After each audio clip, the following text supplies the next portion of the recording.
작년에 우이경전철이 뚫리지 않습니까? 우이경전철이 뚫려서 가끔 가다가 이제 우리가 지경 내에 있는 어떤 다른 교회를 가려고 하다 보면은 좀 애매했던 곳으로 갈 때에 아주 적절하게 타고 갈 수가 있어서 참 좋다 하는 생각을 했어요. 그런데 이제 처음에 우이경전철을 타게 되는데 아침에 그때 제가 이제 8시 한 반쯤 탔던 것 같습니다. 근데 아침 8시 반쯤 탔는데도 연세 드신 분들이 상당히 많아요. 그 경전철 안에.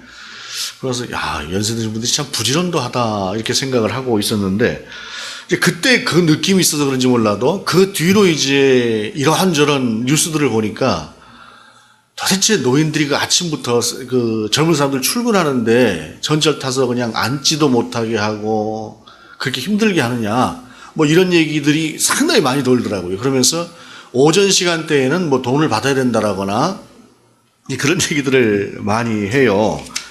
근데 이제 그런 갈등들이 좀 있다라고 이제 생각을 했고 저도 이제 그 부분은 이해가 되더라고요. 좀 그렇게 하는 것도 괜찮겠다. 왜냐하면 이제 65세 이상인가부터 이제 무임승차를 하지 않습니까? 그런데 노인분들 중에 좀 그런 분들도 있다 그래요. 좀 아침 일찍 출발을 해야 원하는 장소에 가서 또 즐거운 시간을 보내고 돌아올 수 있으니까 늦게 출발하면 늦으니까 꼭 그 시간에 출발을 해야 된다라고 이야기를 하고 그렇게 가시는 분들이 있다고 하는데 젊은 사람들 입장에서는 그게 좀 불만일 수 있죠. 그러니까 오전 시간에 출근 시간에는 그냥 50%라도 받는 거 이런 것도 생각해 볼 만하다 하는 생각을 했었어요. 그러면서 이제 오늘 말씀을 준비하다가 쭉 이런저런 자료들을 찾아서 보다 보니까 젊은 사람들이 노인 세대에 가지고 있는 불만이라고 하는 게 굉장한 것 같아요. 그리고 이제 그런 것을 직접 느끼는 노인 세대 입장에서도 굉장히 이제 이게 기분이 나쁜 이제 이러한 것들이 많아요. 어느 일간 신문을 보니까 이런 그대로 제가 읽어드리겠습니다. 만화에 이제 이런 구절들이 있었어요. 노인 투표권 없애자고 할 때 화나. 이제 나이 먹고 경제력 없다고 국민 취급도 안 해주려 하다니 황당. 투표권 없애자는 말도 있나 봐요. 이게 좀 말이 좀 너무 심한 것 같다는 생각이 드는데 그런데 또 이제 지하철에 모여서 정치 얘기하고 있으면 젊은 사람들이 꼰대들, 뜰딱들이라며 비웃어 그래요. 꼰대라고 하는 말은 뭐 저희 세대도 썼고 저희보다 선배되는 세대도 썼어요. 근데 뜰딱이라고 하는 말이 도대체 뭔가 하고 봤더니 틀니를 끼고 딱딱 소리 내는 벌레라는 뜻으로 노인을 비하하는 말이라 그래요. 좀 젊은 사람들이 좀 말이 좀 심하죠. 아무리 그래도. 그러니까 이제 그만큼 싫다는 얘기죠. 그 다음에 젊은 사람들은 우리 얘기 듣질 않아. 우리 생각은 이제 낡아 빠지는 거라 생각하는 모양이야. 라고 이제 이렇게 이야기하는 그 만화가 그려져 있었어요. 근데 이제 그 밑에 이제 나오는 기사를 보니까 어떤 이제 김모 씨라고 하는 분이 서울 유명상가에서 청소를 하는데 그분이 이제 쓰레기를 아무데나 버리는 사람들을 이제 봐도 이제는 모른 척 한대요. 한 번은 이제 쓰레기를 아무데나 버리니까 젊은 사람들이 옆에 쓰레기통이 있는데도 아무데나 버려요. 가만히 보면은 저는 가끔 가다가 나이 든 세대는 옛날부터 좀 아무데나 버리는 게 습관처럼 돼 있어서 그럴 수 있다 치는데 젊은 사람들은 배울 만큼 배우고 의식도 있고 한데 젊은 사람들이 쓰레기 아무데나 버리는 거고 저도 참 보기 안 좋더라고요. 나이 든 사람이라고 해서 버려도 된다는 얘기가 아니라 젊은 사람이면 좀 더 좀 깔끔한 그런 게 있었으면 좋겠는데 아무데나 이제 버리는 그런 아이들도 있어요. 그런데 이제 그걸 보고 얘기를 했더니 늙은 주제, 나이 먹으면 다야? 온갖 수모의 말을 듣고 나서 이제는 차라리 버리고 나면 그 다음에 죽지 말을 안 한다는 거예요. 또 어떤 분 얘기는 아침 기온이 영하 11도까지 떨어져서 이제 도저히 대중교통을 이용하지 못하고, 택시 대중교통이지만, 그 택시를 이제 타고 가려고 택시를 잡는데, 나이가 드신 분인데, 택시가 안 서더래요. 그래서 그 택시를 이제 간신히 중앙선까지 가서 잡아놓고 택시를 탔더니, 그 기사가 뭐라고 얘기하냐면은, 할머니라서 안 태운다는 거예요. 그리고 하는 얘기가, 어르신들 목적지 설명 대충 하지, 요금 깎으려 하지, 정치 얘기하면서 시비 걸지 그래서 잘 안 태워요. 그러더라는 거예요. 이 중에 가장 이제 핵심적인 게 제가 볼 때는 정치 얘기하면서 얘기하는 게 아마 가장 큰 것이 아닐까 하는 생각이 들더라고요. 최근 들어서 특별히 신구 세대가 갖는 정치적인 어떤 입장이라거나 이런 것들이 다르다 보니까 갈등이라고 하는 게 심화되고 있는데, 사실은 여기에는 상대에 대한 존중이 없기 때문에 이런 문제가 생기는 거예요.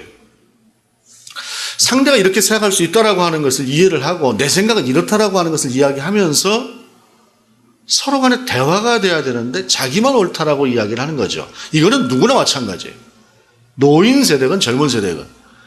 이제는 일방통행이라거나 절대적이라고 하는 것은 없어진 세대인데, 특히 이제 나이를 먹은 입장에서 보게 되면 나이 먹은 사람의 지혜로서 젊은 사람의 이야기를 할 때에 젊은 사람들은 그 이야기를 안 듣는단 말이죠. 그러니까 참 답답한 마음도 없지는 않아요. 그러나 세대가 가지고 있는 그런 어떤 이 시대의 문화라고 하는 것이 있기 때문에 어떤 경우도 절대적으로 또 나이라고 하는 것 때문에 되는 세상은 아니라는 얘기죠. 내 이야기를 내 이야기대로 하고 상대 이야기를 상대 이야기대로 듣고. 제가 지지난주인가요? 이 앞에 은행을 갔다가 이제 교회로 오는데 횡단보도를 건너지 않습니까? 횡단보도를 건너는데 저는 이제 우리 동네에서는 처음 봤어요. 젊은 아이들이더라고요. 남녀가 둘이 있는데 남자아이가 옆에 서 있고 그 옆에 여자아이가 서 있는데, 여자아이 옆에 이제 여자아이가 횡단보도에서 담배를 다 입에 물고 다 하더니 쫙 옆에 이제 남자아이들이 그대로 서 있고, 제 옆에 한 70쯤 돼 보이는 분이 한 분이 서 있었는데, 그걸 보고 나니까 참 이제 뭐 여러 가지 것들이 떠올랐던 모양이죠. 하더니 뭐 부글부글 끓어오르는 어떤 그 심사를 이제 표현하더라고요. 크게는 못하고. 그런데 여러분, 지금 세상 옛날 같으면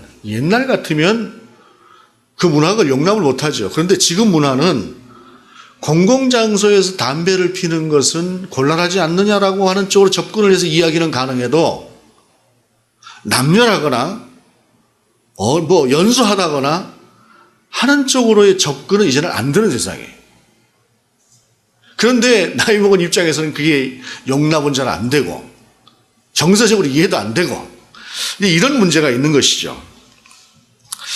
여러분, 절대적이라고 하는 것은 오직 우리 하나님을 신앙하는 우리의 신앙에만 존재합니다. 이제는 일방통행이라고 하는 것도 오직 하나님께서 우리를 인도하시는 그 인도하심에만 적용되는 것입니다.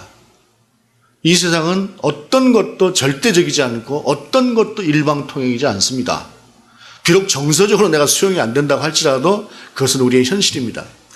소통, 그것은 일방적이지 않아야 되고 절대적이지 않아야 되고, 상대에 대한 존중과 배려, 이해, 그리고 그 다음에 설득, 이런 과정들을 통해서 존재하는 것이지 결코 옛날식의 방식이라고 하는 것이 되지 않는다라는 것입니다.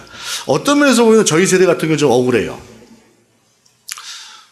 어른들한테는 깍듯했고 또 우리도 이제 나이 먹고 나니까 좀 그렇게 하고 싶은데 젊은 세대는 전혀 뭐 우리 말 안 들어주고 좀 억울한 그런 감도 없지는 않습니다. 그러나 세대가 달라졌기 때문에 어쩔 수 없는 거예요. 그리고 그것이 또 틀린 것이 아니라 맞는 것이니까 따라가야 되는 것이죠.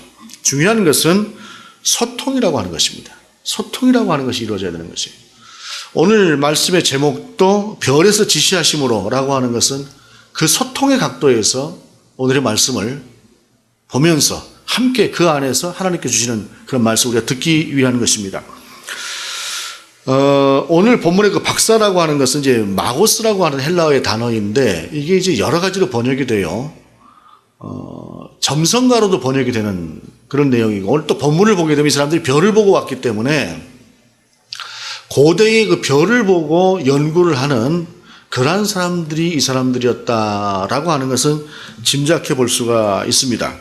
그런데 이 사람들이 동방에서 왔다라고 하는 것 빼놓고는 성경에서는 이 사람들에 대해서 알 수 있는 단서가 한 군데도 없어요. 우리가 이제 황금과 유향과 모략을 가지고 왔다고 해서 흔히 동방박사 세 사람이라고 이야기를 하죠. 동방박사 세 사람, 귀한 예물을 가지고 찬양도 있지만 세 사람이라고 하는 말은 없어요. 동방박사들이라고 하는 것이지. 6세기경쯤에서는 이 세 사람이라고 하는 사람의 이름까지도 나왔던 때가 있긴 있었어요. 그 사람들의 이름이 누구누구였다라고 6세기에는 밝혀졌다고도 하는데 그것조차도 그렇게 확실하게 신빙성을 갖기는 어려운 말이고, 또 한편에서는 동방박사가 3명이 아니라 12명이었다라고 하는 말도 있고, 하지만 어찌되었든 동방박사는 적어도 1명은 아니고 2명 이상이죠. 2명 이상의 박사들이 왔는데 이 사람들은 그 별을 보고 연구를 하는 그러한 사람들이었다라고 하는 것입니다. 그런데 이 사람들이 어느 날 문득 한 별을 본 것이에요. 문득 한 별을 봤는데 그 별을 보고 메시아가 나셨구나 하고 그 머나먼 이국 땅을 이 사람들이 왔어요. 자, 생각해 보십시다. 하나님께서 이 사람들에게 별로 말씀하셨다는 이야기 아닙니까? 성경도 아니고 선지자도 아니고 다른 어떤 하나님을 아는 백성을 통해서도 아니고 하나님께서 그들 가운데 별로 말씀하셨다는 것이에요. 가만히 생각을 해 보십시다. 이 시대에 예수님이 오셨을 때 그 예수님을 영접했던 사람들, 예수님의 탄생을 알았던 사람들이 얼마나 될까요? 먼저 마리아가 알았고 요셉이 알았고, 그 다음에 예수님을 증언하기 위해서 왔던 세례 요한의 부모가 알았고, 그 다음에 예수님이 탄생하셨을 때에 들에서 양을 치고 있었던 목자들이 알았고, 그 다음에 시므온이라고 하는 한 사람이 알았고, 안나라고 하는 선지자가 알았고, 이런 몇 사람만이 메시아가 이 땅에 오셨다라고 하는 사실을 알았지 그 누구도 알지 못했어요. 성경을 가지고 있었고 하나님의 백성이라고 하는 이름을 가지고 있었고 우리는 하나님 앞에 선민이라고 하는 그러한 자부심을 가지고 있었던 그 누구도 이 땅에 메시아가 오셨다는 사실을 몰랐어요. 여기서 우리는 우리가 하나님을 많이 안다고 생각하고 우리가 성경을 꽤 안다고 생각하고 하지만 전혀 하나님의 뜻과 하나님의 음성과는 다른 삶을 살 수가 있다라고 하는 것, 하나님과의 교제는 전혀 이루어지지 않는 삶을 살 수가 있다라고 하는 것을 생각해 볼 수 있어요. 바로 그때에 성경은 아니지만 하나님의 백성이라고 하는 이름은 가지고 있지 않지만 그러나 그 별 하나를 바라보고 살았던 사람들, 그러면서도 그 안에 메시아라고 하는 하나님께서 이 땅 가운데 보내시려고 하는 그 존귀한 분에 대한 소망만큼은 분명히 가지고 있었던 사람들, 그 사람들에게는 하나님께서 이 별이라고 하는 특별한 방법으로 말씀하셨다라고 하는 것입니다. 하나님은 그만큼 인생과 소통하기 원하신다라고 하는 것, 이것을 오늘의 본문 속에서 우리가 또한 발견할 수 있는 부분이다라고 하는 것입니다. 바로 그러한 때에 오늘 본문은 뭐라고 말씀하고 있습니까? 헤롯 왕 때에 그 주님께서 오셨다. 헤롯 왕 때 예수께서 유대 베들레헴에서 나시매라고 말씀하고 있죠. 이 헤롯이라고 하는 사람이 어떤 사람이냐면 헤롯 왕조를 이루었던, 예수님이 오실 무렵쯤 해서 그 왕조를 이루었던 왕인데 그의 아들들은 나중에는, 이 헤롯은 전체 나라를 혼자 다스렸지만 유대지경을 그 아들들은 4개로 나누어서 그 분봉왕이라고 하는 이름으로 그저 임명을 받은 왕으로 이렇게 다스렸어요. 그러니까 헤롯과는 왕위 자체가 좀 다릅니다.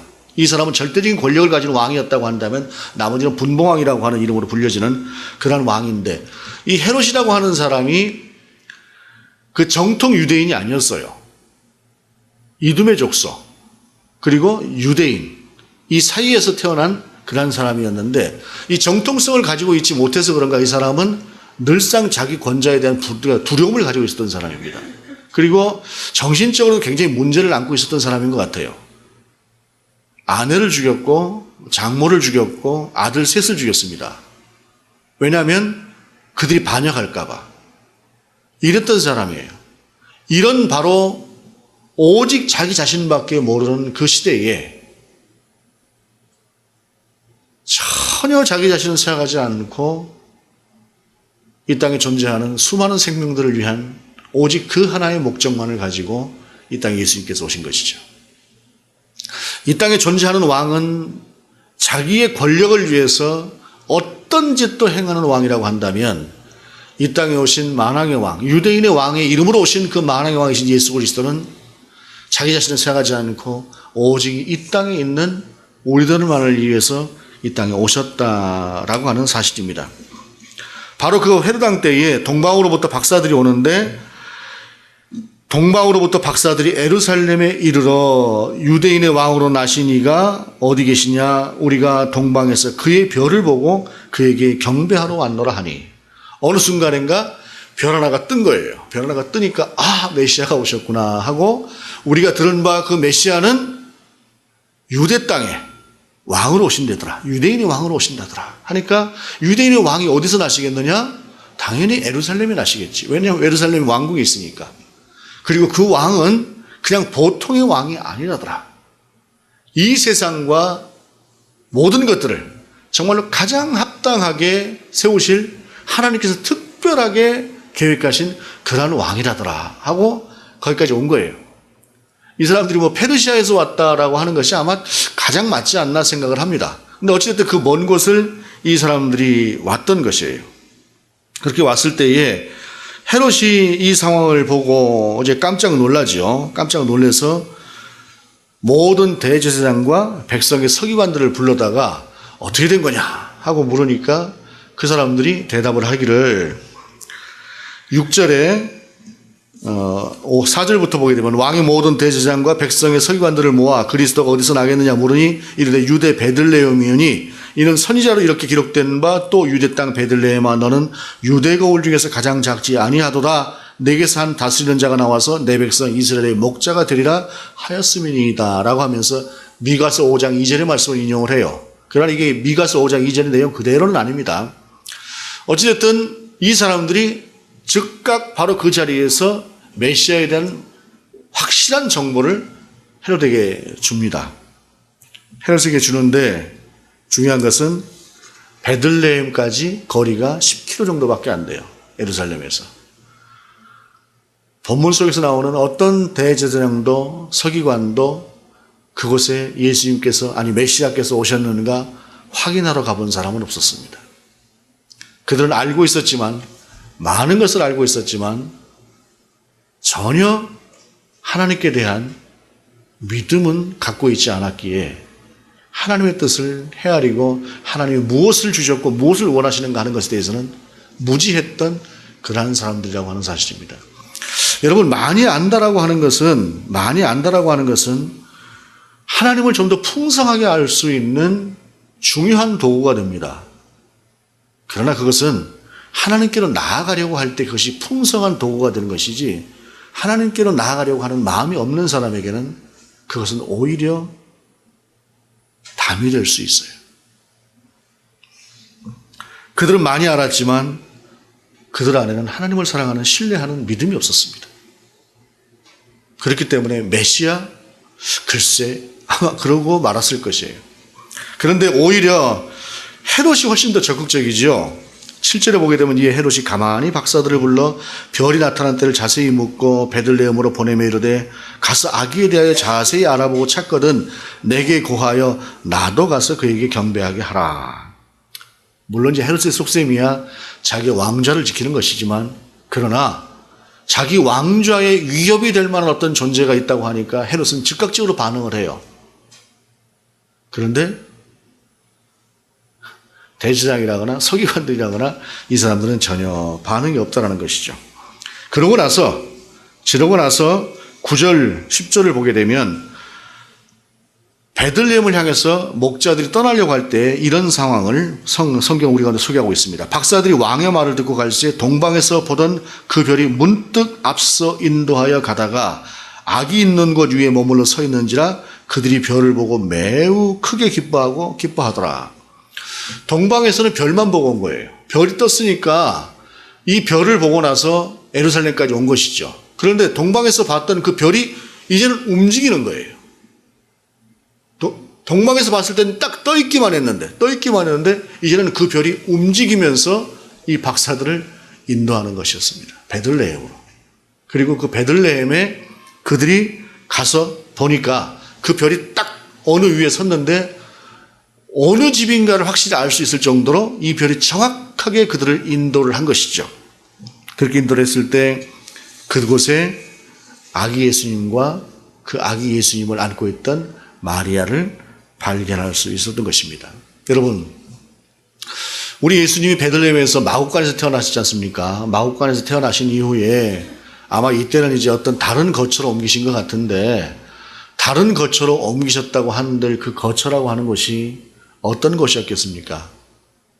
화려한 왕국이라거나 대궐 같은 어떤 그런 집은 아니었을 것 아니겠습니까? 아마도 초라했던 그들의 형편만큼 그들이 기거했던 그러한 장소도 비슷했을 것입니다. 유대인의 왕, 만왕의 왕으로 오셨다고 하는 분하고는 전혀 다른 그러한 모습이었을 것임에 틀림이 없습니다. 그런데 그들은 기쁘게 그곳에 가서 아기 예수께 경배를 했습니다. 그들 안에는 눈으로 보여주는 그 어떤 것이 아니라 그들 속에 간절하게 바라보고 기다리던 그 메시아에 대한 열망과 그들이 바라보던 그 열망 가운데 별이라고 하는 이름으로 응답하셨던 그 하나님의 응답하심, 거기에 대한 온전한 믿음과 함께 메시아를 만났다고 하는 그 기쁨 외에는 눈에 보이는 다른 어떤 것이 없었다는 것이죠. 외형적인 것이. 그리고 그들은 그 메시아께 경배를 했습니다. 본문은 엎드려 아기께 경배했다고 분명하게 이야기합니다. 아기께만 경배한 거예요. 예수님께만. 마리아가 얼마나 대단한 사람입니까? 그러나 그는 칭송을 받아야 될 사람이지 경배를 받아야 될 대상은 아닌 것입니다. 아무리 칭송을 해도 부족할 것입니다. 마리아 같은 사람은. 그러나 그것은 칭송이지 경배가 아니다라고 하는 사실이죠. 경배는 오직 하나님만이 받으시는 것이고, 그리고 성자 하나님이신 예수 그리스도만이 그 경배의 대상이 될 수 있는 것이다라는 것입니다. 그리고 오늘 본문은 보배 합을 열어서 황금과 유향과 모략을 우리 주님께 드렸다라고 말씀하고 있습니다. 보배 합이죠. 보배 합. 보배 합이라고 하는 단어를 제가 국어사전에 찾아봤더니 네이버 국어사전이나 이런 데는 보배 합이라고 하는 말이 나오질 않더라고요. 따로 노는 언어죠. 보배와 합. 합이라고 하는 말이 어떤 합이냐면 우리가 찬합할 때 합 있지 않습니까? 뚜껑을 닫는 그릇. 그러니까 보배 합이라고 하는 것은 사실은 성경에 나오는 단어지 국어사전에 안 나오는 단어다라고 하는 것이죠. 오히려 보배 함이라고 하면은 이해가 쉬울 수 있겠지만 성경은 보배 합이라고 굳이 또 그렇게 이야기를 하고 있어요. 뚜껑이 달린 어떤 그런 그 그릇의 모양이라고 하는 것을 분명히 표현하기 위해서 보배 합이라고 하는 단어를 사용한 것인데, 그 안에 황금과 유향과 모략이 들어있었어요. 여기에는 또 각자의 의미가 있다고 합니다. 그런데 중요한 것은 황금과 유향과 모략이라고 하는 이 세 가지의 예물이 어떤 예물의 성격을 갖느냐? 그것은 왕께 드리는 예물의 성격을 갖는 거예요. 아무에게나 이 정도를 주는 것이 아니라 왕에게. 그러면 자기 나라의 왕도 아니잖아요. 누군지도 모르는, 그리고 이제 갓 태어난, 어찌 보기도 가장 초라한 모습으로 있어요. 마리아가 이렇게 예수님을 안고 있는데 막 빛이 번쩍번쩍 났겠어요? 어떤 광채가 나고? 아니었을 거란 말이에요. 그러나 그 안에서 하나님께 응답받은 그 사람의 믿음의 눈으로 볼 수 있는 그 눈은 그분은 왕이신 것이죠. 그래서 그분께 황금과 유향과 모략을 드리고 왕으로 그분을 경배했다라고 하는 것입니다. 그랬을 때 12절이 그들은 꿈에 헤롯에게로 돌아가지 말라 지시하심을 받아 다른 길로 고국에 돌아가니라 라고 말씀하고 있어요. 여기서 꿈의 지시를 받았다라고 하는 말씀은 대단히 중요한 말씀입니다. 지금까지 그 사람들은 그들이 알고 있는 지식의 수준인 별을 통해서 말씀하시는 극히 제한적인 하나님의 뜻만을 알 수 있었던 사람들이에요. 그런데 그들이 그 먼 길을 따라와서 믿음의 눈으로 이 땅에 태어나신 그 아기 예수를 향해서 온전한 경배를 드렸을 때에 하나님께서는 꿈으로 당시에 특별한 사람들에게만 나타나시는 그 역사심이 그 꿈으로 그들 가운데 나타나셨고 그들 가운데 직접 지시를 하셨다라고 하는 사실이에요. 하나님께서 그들의 인생 가운데 직접 개입하셨다라고 하는 것을 말씀하시는 것입니다. 이 순간이 얼마나 이 사람들에게 감동적이었을까요? 그저 별만 봤어요. 전에들은 메시아가 오셨다라고 하는 사실만 알았어요. 그것만으로 천리 먼 길을 찾아왔어요. 그런데 이제는 하나님의 백성들에게 하나님이 말씀하시는 방법인 꿈이라고 하는 방법을 통해서 하나님께서 직접 그들 가운데 말씀하셨다라고 하는 사실이죠. 별로만 말씀하셨던 그 하나님께서 이제 직접 꿈을 통해서 천사를 보내든지 사자를 보내든지 알 수 없지만 직접 개입하시면서 그들 가운데 말씀하셨다는 것입니다. 무엇 때문입니까? 가만히 앉아서 메시아 나셨나 보네 라고 하는 그러한 믿음이 아니라 직접적으로 그 메시아를 찾아가고 그 메시아를 경배하고 그 메시아를 왕으로 대접했던 그들의 그 순전한 믿음이라고 하는 것을 통해서 하나님께서는 마침내 그들을 당신의 백성으로 인정하시면서 그들 가운데 개입하셨고 그들 가운데 지시하셨다라고 하는 사실입니다. 이방인이었지만 하나님의 백성이 되는 것을 동경했던 그들 가운데 마침내 하나님께서는 그들을 하나님의 백성으로 인정해 주셨다라고 하는 사실입니다. 어쩌면 우리는 이 사람들하고는 다르게 너무 쉽게 그리스도인이 된 사람들일 수도 있을 것입니다. 그런 탓에 어쩌면 우리는 동방의 박사들과는 다른 대제사장과 백성의 서기관들의 모습과도 같은 쪽으로 흘러가기 쉬운 그런 상황 가운데 놓여져 있는지도 모르겠습니다. 그런 우리가 2018년 새해를 열면서 오늘의 말씀을 통해서 다시 한번 우리를 각오할 것은, 다짐할 것은 우리가 조금만 하나님께로 나아가기를 원한다고 한다면 하나님은 분명히 우리를 기다리고 계시고 우리 가운데 소통하기를 원하시며 응답하시는 하나님이라고 하는 사실입니다. 그 사실 앞에 우리가 좀 더 한 걸음 나아가고 좀 더 한 걸음 나아가면서 우리와 소통하기 원하시는 하나님, 우리 가운데 말씀하기 원하시는 하나님, 그 하나님을 만나고 그 하나님으로 더욱더 채워지고 그 하나님으로 감격할 수 있는, 그래서 듣던 믿음이 아니라 보고 만지는 믿음으로, 경험하는 믿음으로, 힘있고 능있는 믿음으로 나아갈 수 있는 저와 여러분이 될 수 있기를 원합니다. 기도하시겠습니다. 하나님, 우리의 믿음이 좀 더 행동하고 좀 더 역동적이고 하나님께로 향해서 힘있게 나아갈 수 있는 그러한 믿음의 사람들로 세워줄 수 있도록 인도하여 주옵소서. 하나님 앞에 그 간절함으로 나왔던 그 동방의 박사들의 마음을 우리도 갖게 하시고 그들이 가졌던 그 믿음과 소망이 우리 안에 있을진데 우리의 그 믿음과 소망이 좀 더 커질 수 있도록 인도하여 주옵시고 우리와 소통하기 원하시는 그 하나님과 좀 더 깊고 힘있고 능있는 그러한 교제가 이루어질 수 있는 올 한 해가 되게 하시옵소서. 그래서 아무리 일방적으로 말씀하셔도, 아무리 하나님께서 절대적으로 말씀하셔도 그 말씀 가운데 순종하며 나아가서 결국에는 하나님이 이기신다고 하는 사실, 하나님이 옳다고 하는 사실을 나만이 아니라 세상 가운데로 전하고 증거할 수 있는 우리가 될 수 있도록 인도하여 주옵소서. 예수 그리스도 이름으로 기도드립니다. 아멘.